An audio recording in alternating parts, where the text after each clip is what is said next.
I'm a 19-year-old female student. Living in a small town in Berlin, we rarely get any trouble around this area. My parents both work till late while I normally babysit my little brother, who was only 9 at the time. It must have been coming up to midnight when I was woken up by a big banging noise coming from downstairs. Sounded like the back door was getting hit. I obviously thought nothing to it and went down to check anyway. By the time I got to the bottom step, I heard that same banging noise again, but louder this time. My heart was beating like crazy and built up the courage to walk to the kitchen window, to look outside. My first thought was a bunch of kids messing about. I turned the porch light on and seen a man standing right there with the creepiest smile I've ever seen. I just left and ran upstairs to my little brother's room and called my parents to come home. As they came home, there was no sign of this man anywhere. The most frightening thing was I forgot to lock the back door that night and dreaded to think of what could have happened.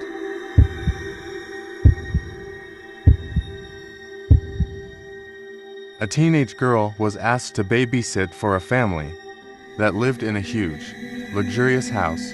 It was her first evening on the job, and after she put the children to bed upstairs, she sat down in front of the TV, but no sooner later had she settled down than the phone rang.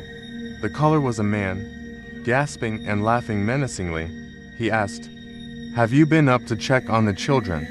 The babysitter hung up, convinced that her friends were playing a joke on her, but the man called again.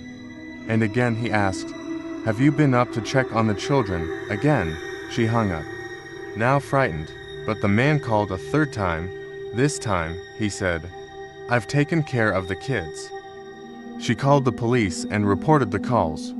The police told her to try to distract the man the next time he phoned to give them time to trace the call. As expected, the man called back. The babysitter begged him to leave her alone, thus keeping him on the line for longer. Eventually, he hung up. Immediately, the phone rang again.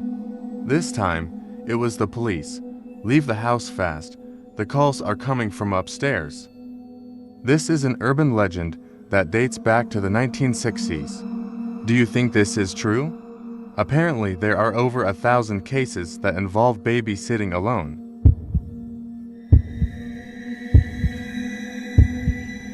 Buckle up for this next story. Ever heard of that 9-year-old boy convinced there was a man living in his walls, then saw a pair of eyes in the vent? Well, this story is just as bad. I'm a mother of 3 children living in an old typical country house. With my husband, we always wanted a big house with at least 5 bedrooms. This was our dream home. Our typical day would be getting the kids ready for school, and then my husband would then go to work. I wasn't working at the time when it all happened. I would do my shopping as normal, and every time I would come home, I was convinced that things had been moved, just a reminder that nobody was home. Like the picture frames on the walls would always be on a squiff, even though I would put them all back straight each time.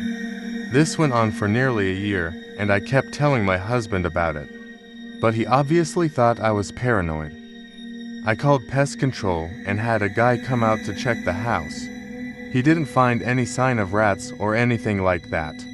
Nothing happened for about a couple of days until I woke up one night, about 3 in the morning, needing the bathroom. I was just sitting on the toilet when I heard footsteps that appeared to be coming from inside our walls. I ran into my bedroom and woke my husband up to tell him. He eventually listened and called the police, while we all waited outside till they arrived. After 20 minutes of them searching the house, they find a man in his 70s who had been evicted from that house before we moved in. Obviously, he never left. The man had no intentions to harm us, but the thought of someone living in the walls of our home really creeped me out. That man was eventually put into a home to looked after. We continued to live there and tried to forget the whole experience.